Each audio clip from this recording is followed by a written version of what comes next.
رمضان سن 8 سن ہجری تاریخ نبوت کا نہایت ہی عظیم الشان عنوان ہے۔ صرف 8 سالوں کے بعد نبی پاک علیہ الصلوۃ والسلام ایک فاتح اعظم کی شان و شوکت کے ساتھ اس مکہ شریف میں آپ نے نزول اجلال فرمایا اور کعبۃ اللہ شریف میں اپنے سجدوں کے جمال و جلال سے خدا کے مقدس گھر کی عظمت کو سرفراز فرمایا۔ سبحان اللہ۔ لیکن یہاں ہو سکتا ہے ناظرین کے ذہنوں میں یہ سوال پیدا ہو کہ صلح حدیبیہ کے بعد تو یہ طے ہو گیا تھا کہ 10 سال تک فریقین کے درمیان کوئی جنگ نہ ہوگی، یہ 2 سال بعد ہی، کیونکہ صلح حدیبیہ سن 6 ہجری میں ہوتا ہے اور سن 8 ہجری میں مکہ فتح ہوتا ہے، تو یہ لڑائی کیسے ہو گئی، یہ جنگ کیوں ہوئی؟ اول تو اس میں لڑائی نہ ہو سکی، بلکہ الحمدللہ جس کو آپ کہیں کہ بڑی شان و شوکت کے ساتھ مسلمانوں کو مکے کی فتح نصیب ہوئی، لیکن یہ 2 سال بعد کیوں ہو گیا؟ تو اس کی تھوڑا سا میں پس منظر بیان کر دیتا ہوں۔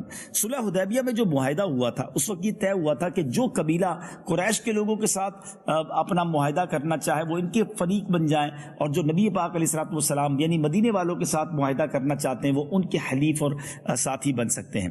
اب اسی بنا پر قبیلہ بنی بکر نے قریش کے ساتھ باہمی امداد کا معاہدہ کر لیا کہ اگر قبیلہ بنی بکر پر حملہ ہوگا تو وہ قریش پر حملہ تصور کیا جائے گا اور وہ دونوں مل کر ایک دوسرے کو سپورٹ کریں گے۔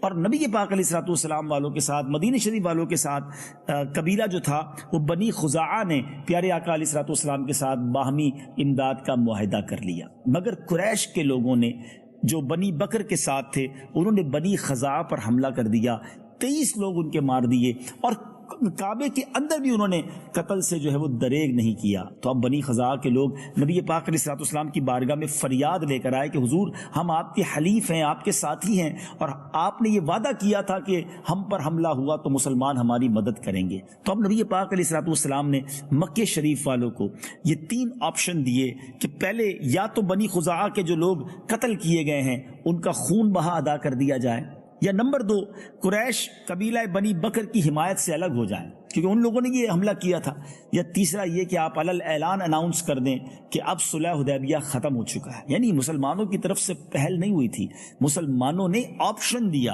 اچھا، جب یہ یہاں کا نمائندہ مکہ شریف پہنچا اور جا کر یہ تینوں باتیں رکھی گئیں تو ان مغروروں نے بڑے تکبر کے ساتھ کہا کہ جاؤ اعلان کر دو ہم نے جو ہے وہ صلح حدیبیہ ختم کر دیا ہے۔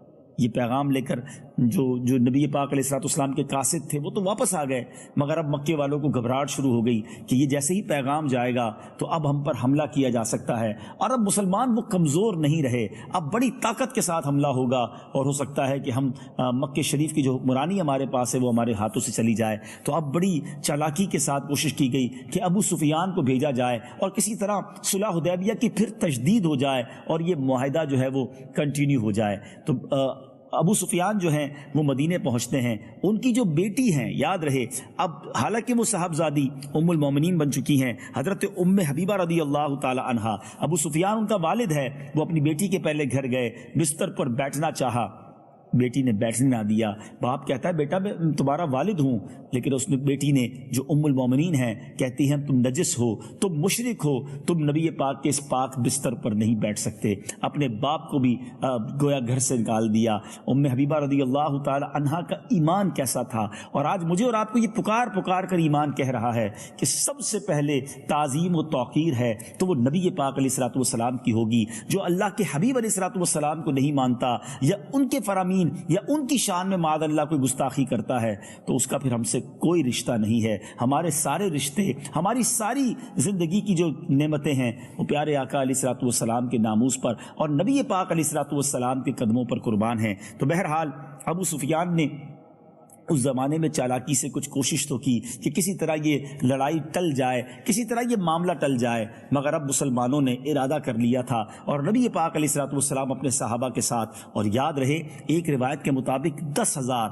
اور ایک روایت کے مطابق 12,000 کا لشکر تھا۔ ناظرین یہاں ایک بات سمجھنے والی ہے، سن 2 ہجری میں جب بدر کا مارکا ہوتا ہے 313 مسلمان ہیں، اور سن 8 ہجری میں فتح مکہ ہوتی ہے۔ اب یہ صرف 5 سال کا فرق ہے، ودن 5 years 313 سے مسلمانوں کی تعداد 10 سے 12,000 کے لشکر تک پہنچ چکی ہے، اور یقیناً مرد گئے تھے تو کتنی خواتین بھی مدینہ منورہ میں موجود ہوں گی. تو سبحان اللہ، اب یہ نبی پاک علیہ الصلوۃ والسلام رمضان شریف میں 10 رمضان سن 8 ہجری کو پیارے آقا علیہ الصلوۃ والسلام مدینہ شریف سے ایک روایت کے مطابق 10,000 اور ایک روایت کے مطابق 12,000 مسلمانوں کا لشکر لے کر روانہ ہوئے. ایک عجب، جس کو آپ کہیں جاہو جلال تھا، ایک عجب سما تھا، ایک عجب روب تھا. بہرحال یہ لشکر اب روانہ ہوتا ہے. نبی پاک جب روانہ ہوئے، رمضان کا مہینہ تھا، میرے آقا روزے سے تھے، مگر مقام قدید پر جب نبی پاک پہنچے تو آپ نے سب لوگوں کے سامنے اپنی سواری پر بیٹھ کر پانی نوش فرمایا اور سب کو روزہ چھوڑنے کا حکم دے دیا. یاد رہے، آپ پر اور آپ کے اصحاب نے سفر میں اور جہاد میں ہونے کی وجہ سے روزہ موقوف کر دیا، اور پھر یہ ہمیں بھی یوں سمجھیے کہ اجازت مل گئی کہ سفر کے اندر جو ہے وہ روزہ موقوف کیا جا سکتا ہے، مگر یاد رہے سفر کے بعد اس کی قضا کرنی ہوگی. اب نبی پاک علیہ الصلوۃ والسلام جب مکہ پاک کے قریب پہنچے تو مر الزہران یہ ایک علاقہ ہے، وہاں پہنچ کر لشکر اسلام نے جب پڑاؤ ڈالا تو کمال کی اسٹریٹجی اپنائی گئی، کمال کی حکمت عملی اپنائی گئی کہ 10,000 لوگوں کو یہ کہا گیا کہ سب اپنا چولہا الگ جلائیں گے. 10,000 چولہے جلائے گئے ظاہر کھانے پینے کے معاملات کے لیے. اب مکے والوں کو جب یہ معلوم کرنا تھا کہ لشکر کہاں تک پہنچا ہے تو کچھ جاسوس بھیجے گئے کہ جا کر معلوم کیا جائے. ان میں ابو سفیان بھی تھا، اور یہ 3 افراد تھے. یہ ڈھونڈتے ڈھونڈتے جب مر الزہران کے اس ایریا میں آئے تو حیران ہو گئے کہ اتنی لمبی میلوں تک آگ لگائی گئی ہے. ان کے دلوں پر ایک روب طاری ہو گیا. یہی وہ حکمت عملی تھی جس کے ذریعے پیغام دینا تھا کہ اب وہ کمزور مسلمان نہیں آ رہے، اب وہ تھوڑی تعداد میں مسلمان نہیں ہیں، بلکہ ایک عظیم الشان لشکر کے ساتھ میرے آقا علیہ الصلوۃ والسلام آ رہے ہیں. دلوں پر خوف اور روب تو طاری ہو چکا تھا. اب حضرت عباس رضی اللہ تعالیٰ عنہ جو نبی پاک کے چچا تھے، وہ ابو سفیان اور باقی 2 افراد کو لے کر نبی پاک کی بارگاہ میں آئے اور آ کر کہا کہ حضور میں نے ان کو امان دے دی ہے اور یہ اسلام بھی قبول کرنا چاہتے ہیں. ابو سفیان جو ہے پہلے اسلام کے کس قدر بڑے دشمن رہے، ناظرین وہ واقعات آپ نے سنے ہوں گے. مگر اب ابو سفیان جو ہے، حالانکہ یاد رہے ابو سفیان وہ ہیں کہ جنہوں نے نبی پاک علیہ الصلوۃ والسلام کو مکے میں سخت ایذائیں دی، مدینے پر بار بار حملہ کیا، قبائل عرب کو اشتعال دلا کر پیارے آقا علیہ الصلوۃ والسلام کے قتل کی بارہا سازشیں کی، یہودیوں اور تمام کفار عرب سے ساز باز کر کے اسلام اور بانی اسلام کی تمام تر کوششیں کی. مگر اللہ تبارک و تعالیٰ نے اپنے حبیب علیہ الصلوۃ والسلام کی حفاظت فرمائی. اب ایسا دشمن نبی پاک کی بارگاہ میں حاضر ہے، اور پیارے آقا علیہ الصلوۃ والسلام اور ابو سفیان کے درمیان جو مکالمہ ہوا وہ سیرت کی کتابوں میں موجود ہے. نبی پاک علیہ الصلوۃ والسلام نے سوال کیا، کیوں اے ابو سفیان کہ اب بھی تمہیں یقین نہ آیا کہ خدا ایک ہے؟ ابو سفیان کہتے ہیں کیوں نہیں، اور خدا ہوتا تو آج ہماری مدد کو آتا. پیارے آقا علیہ الصلوۃ والسلام نے فرمایا کہ کیا اس میں تمہیں کوئی شک ہے کہ میں اللہ کا رسول ہوں؟ ابو سفیان کہتے ہیں ہاں، اس میں تو ابھی بھی مجھ کو کچھ شبہ ہے. یعنی اس وقت بھی آپ کا جو یقین تھا وہ متزلزل تھا، مگر اس کے بعد انہوں نے کلمہ پڑھ لیا اور بالآخر وہ سچے مسلمان ہو گئے. غزوہ طائف میں مسلمانوں کی فوج میں شامل ہو کر انہوں نے کفار سے جنگ بھی کی، غزوہ یرموک میں بھی جہاد کے لیے گئے. تو اب یاد رہے ناظرین، وہ لوگ جنہوں نے مسلمانوں کو پہلے ستایا تھا، تکلیف دی تھی، مگر جب بعد میں وہ ایمان لے آئے تو اس کے بعد ان کے بارے میں کوئی ہم نازیبہ بات نہیں کہیں گے، بلکہ اب ان کو صحابہ کا درجہ مل چکا ہے. تو بہرحال اب نبی پاک علیہ الصلوۃ والسلام کا یہ لشکر بہت ہی زبردست، جس کو کہیں جاہو جلال کے ساتھ مکے میں داخل ہو رہا تھا. تو پیارے آقا علیہ الصلوۃ والسلام کا لشکر دیکھ کر ابو سفیان حضرت عباس کو کہتے ہیں کہ اے عباس، تمہارا جو بھتیجا ہے وہ تو بادشاہ ہو گیا ہے. حضرت عباس نے تاریخی جواب دیا تھا کہ یہ بادشاہت نہیں، یہ نبوت ہے. بہرحال اب نبی پاک جب مکے میں داخل ہوتے ہیں، داخل ہوتے ہی ذرا غور کیجئے ناظرین، وہ سارے لوگ سامنے تھے جنہوں نے بہت ستایا تھا، بہت تنگ کیا تھا، صحابہ کرام کو مارا تھا، نبی پاک کی راہ میں گویا کانٹے بچھائے تھے، پتھر برسائے تھے، دل توڑا تھا.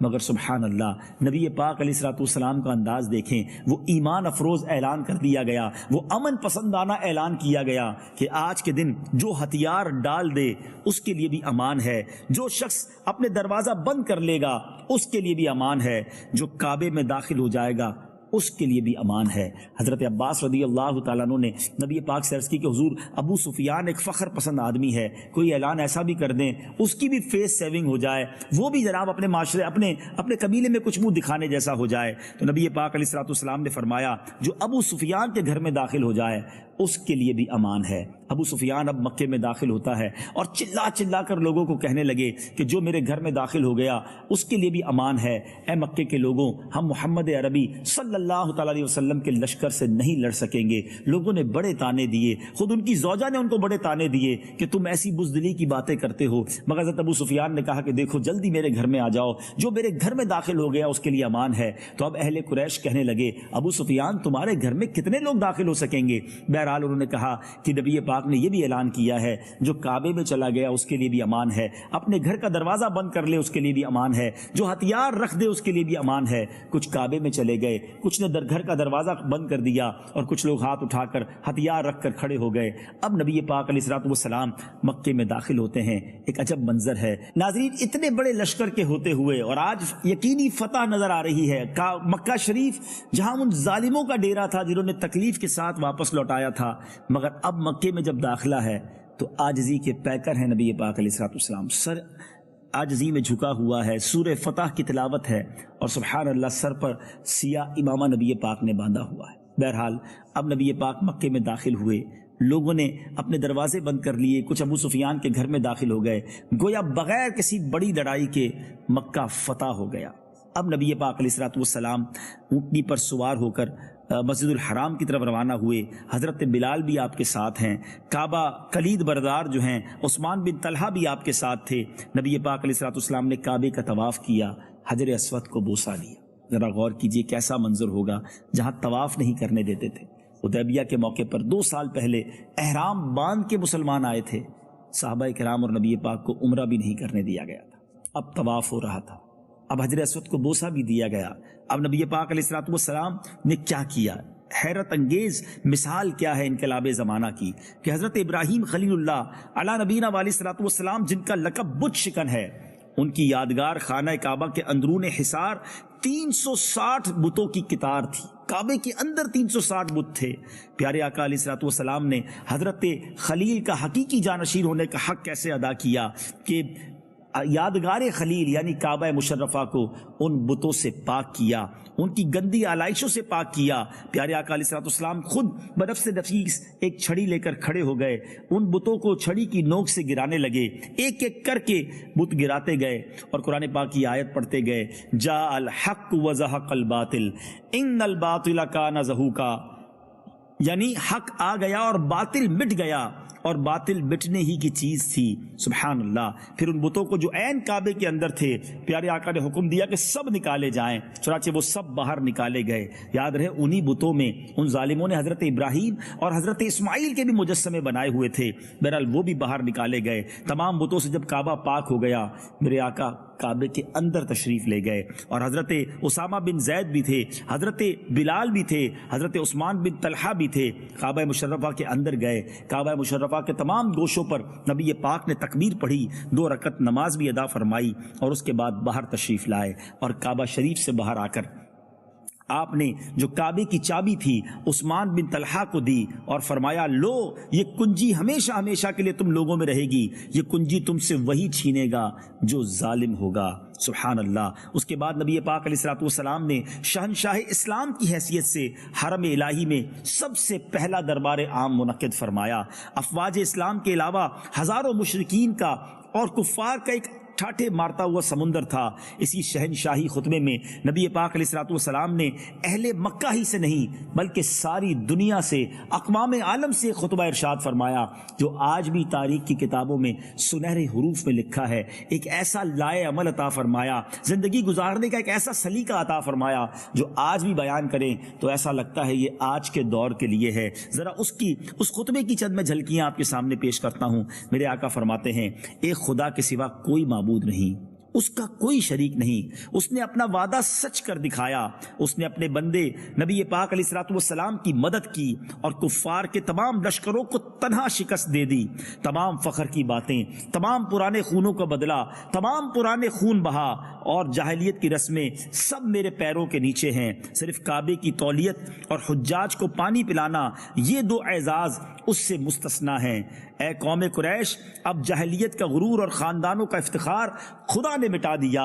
تمام لوگ حضرت آدم علیہ الصلوۃ والسلام کی نسل سے ہیں اور حضرت آدم علیہ الصلوۃ والسلام مٹی سے بنائے گئے ہیں. اس کے بعد نبی پاک علیہ الصلوۃ والسلام نے قرآن مجید کی یہ آیت تلاوت کی جس کا ترجمہ یہ تھا: اے لوگوں، ہم نے تم کو ایک مرد اور ایک عورت سے پیدا کیا اور تمہارے لیے قبیلے اور خاندان بنا دیے تاکہ تم آپس میں ایک دوسرے کی پہچان رکھو. لیکن خدا کے نزدیک سب سے زیادہ شریف وہ ہے جو سب سے زیادہ پرہیزگار ہے. یقیناً اللہ تعالیٰ بڑا جاننے والا اور خبر رکھنے والا ہے. بے شک اللہ نے شراب کی خرید و فروخت کو حرام فرما دیا ہے. اس کے بعد نبی پاک علیہ الصلوۃ والسلام نے اس ہزاروں کے مجمع پر نظر ڈالی.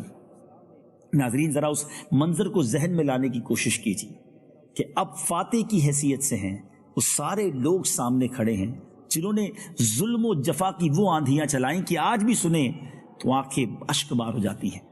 حضرت بلال کو تپتی ریت پر لٹا کر سینے پر بھاری پتھر رکھنے والے لوگ بھی وہاں تھے. حضرت خباب کی پیٹھ کو کوئلوں سے جلانے والے بھی وہ لوگ وہاں تھے. وہ لوگ بھی تھے جو نبی پاک پر بار بار پتھروں کی بارش کر چکے تھے. وہ خون خوار بھی تھے جنہوں نے نبی پاک علیہ الصلوۃ والسلام پر قاتلانہ حملے کیے تھے. پیارے آقا کے دندان مبارک کو شہید کرنے والے اور پیارے آقا کے چہرے کو لہو لہان کرنے والے بھی وہ لوگ وہاں موجود تھے. وہ اوباش بھی تھے جو برسا برس بہتان تراشیوں اور شرمناک گالیوں سے نبی پاک علیہ الصلوۃ والسلام کے قلب مبارک کو زخمی کر چکے تھے.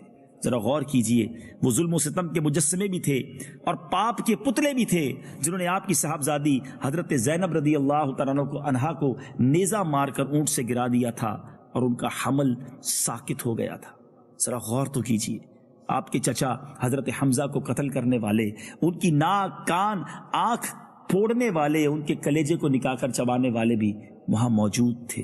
حضرت خباب، حضرت خبیب، حضرت زید رسیوں سے باندھ کر کوڑے مار مار کر جلتی ہوئی ریتوں پر لٹانے والے بھی وہاں موجود تھے. ذرا غور کیجیے، یہ سارے لوگ موجود تھے اور 10-12 ہزار نبی پاک کے ساتھی بھی موجود تھے. گم سم تھے وہ لوگ. یعنی آج یہ سارے مجرم یہ سوچ رہے تھے کہ آج ہماری خیر نہیں ہے، آج ہمارے ٹکڑے ٹکڑے کٹ دیے جائیں گے اور آج ہمیں اس طرح مارا جائے گا کہ کبھی ہم نے سوچا بھی نہ ہوگا، کیونکہ وہ یہ سب ڈیزرو کرتے تھے، انہوں نے ایسے ظلم کیے تھے. اب نبی پاک علیہ الصلوۃ والسلام نے ان لوگوں کی طرف دیکھتے ہوئے ایک جملہ ارشاد فرمایا کہ بتاؤ تمہیں معلوم ہے آج میں تمہارے ساتھ کیا معاملہ کرنے والا ہوں. اس دہشت انگیز اور خوفناک سوال سے مجرمین حواس باختہ ہو کر کانپ اٹھے، لیکن جبین رحمت کے پیغمبرانہ تیور دیکھ کر امید و بیم کے محشر سے لرزتے ہوئے یک زبان ہو کر بولے. ایک امید تھی، ایک آرزو تھی، ایک ہوپ تھی انہیں. وہ کہتے ہیں اخ کریم و ابن اخ کریم، آپ کرم والے بھائی اور کرم والے باپ کے بیٹے ہیں. سب کی للچائی ہوئی نظریں جمال نبوت کا دیدار کر رہی تھی. پیارے آقا علیہ الصلوۃ والسلام نے اب جو اعلان کیا، جو قرآن مجید فرقان حمید میں بھی موجود ہے، نبی پاک نے فرمایا آج تم پر کوئی الزام نہیں، جاؤ تم سب آزاد ہو. ناظرین، یہ اعلان گویا سب کے لیے، کچھ لوگ خوشی کے مارے رونے لگ گئے اور کچھ لوگوں کو یقین ہی نہیں آیا کہ اتنے بڑے مجرم کو بھی کوئی معاف کر سکتا ہے. زاروں کتار لوگ رونے لگے. ناظرین، تاریخ نے یہ منظر نہیں دیکھا ہوگا کہ اتنے ظلم کرنے والوں کو اس طرح علی الاعلان معاف کیا گیا. اور صرف معاف نہیں کیا گیا بلکہ جب اب دیکھیں نا معافی کا فائدہ کیا ہوا. یہ بھی کیا جا سکتا تھا کہ سب کو قتل کر دیا جاتا، مگر ان کی نسلیں مسلمانوں کی دشمن رہتی، غیر مسلم رہتی، ریونج کی آگ، بدلے کی آگ رہتی. مگر اس معافی نے کیا کام کر دکھایا کہ اب وہاں مکے کی فضا ہی پلٹ گئی. عجیب انقلاب برپا ہو گیا. جہاں تاریک تھا، بے نور تھا اور سخت کالا تھا، کوئی پردے سے کیا نکلا کہ گھر گھر میں اجالا تھا.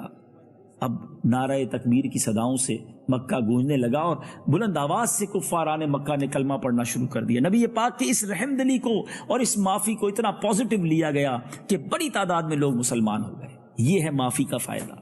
بدلے سے دشمنی تو بڑھائی جا سکتی ہے، معافی سے دشمن کو اپنا بنایا جا سکتا ہے. کاش فتح مکہ کا یہ پیغام میں اور آپ لیں. آج قبائلی دشمنیوں میں مسلمان ملوث ہیں, آج خاندانی دشمنیوں میں مسلمان ملوث ہیں. آج بندہ کہتا ہے میں چھوڑوں گا نہیں, میں بدلہ ضرور لوں گا, میں نہیں لے سکوں گا تو میری اولاد بدلہ لے گی. یہ اسلام نہیں ہے, یہ نبی پاک کی تعلیمات نہیں ہیں.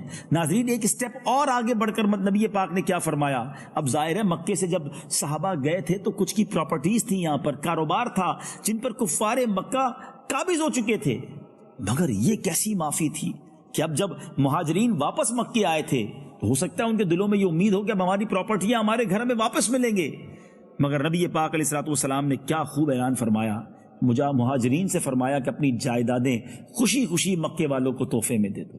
اللہ اکبر. وہ صحابہ بھی کیسے تھے, جب پیارے آقا نے معاف کیا انہوں نے بھی معاف کیا اور اپنی پراپرٹیز بھی واپس نہیں لیں. یہ ہے اسلام.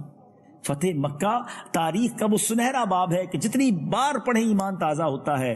فتح مکہ معافی کا درس دیتا ہے, فتح مکہ درگزر کا درس دیتا ہے, فتح مکہ دل بڑا رکھنے کا درس دیتا ہے. اور اسلام جو پھیلا ہے یہ تلوار کے زور پہ نہیں, معافی اور درگزر سے پھیلا ہے. اتنے بڑے بڑے دشمنوں کو نبی پاک نے معاف کر دیا. ہم چھوٹی بات ناظرین معاف کرنے کے لیے تیار نہیں ہوتے. کاش میں بھی اس سے درس حاصل کروں اور آپ بھی یہ درس حاصل کریں. خاندانی دشمنیاں چھوڑ دیجئے. چھوٹی چھوٹی بات پر ہم نے رشتہ داریاں کاٹی ہوئی ہیں, فلاں ماموں کے گھر, فلاں چچا کے گھر, فلاں بھائی سے ہم بات نہیں کرتے. ایسا نہ کریں. اس ربیع الاول میں آگے بڑھیے. اگر کسی نے آپ کا دل دکھایا بھی ہے معاف کر دیجئے. کسی کے یہاں جانا آنا ختم کر دیا ہے, اس معاملے کو اب ختم کیجئے اور چلے جائیے اس کے گھر پر. اگر کوئی شرعی پرابلم نہیں تو رابطہ کر کے تحفہ لے کر جائیے. اور ہو سکتا ہے وہ آپ کو کہیں بھی کہ اچانک کیوں آئے ہو تو آپ کہیں کہ نبی فتح مکہ کے بارے میں سنا ہے, نبی پاک نے تو بڑے بڑے جانی دشمنوں کو معاف کر دیا. بس آؤ بھائی ہم بھی مل کر رہتے ہیں, تھوڑی سی زندگی ہے, محبت کے ساتھ جینا سیکھ جائیں. اگر یہ درگزر معافی کا عنصر ہمارے دلوں میں آ جائے ناظرین تو ہمارا معاشرہ امن و امان کا گہوارہ بن سکتا ہے. اور یہی تو نبی پاک کی سیرت ہے کہ پڑھتے جائیں, امپلیمنٹ اپنی ذات پر کرتے جائیں اور زندگی اچھی گزارتے جائیں. اللہ کرے دل میں اتر جائے میری بات.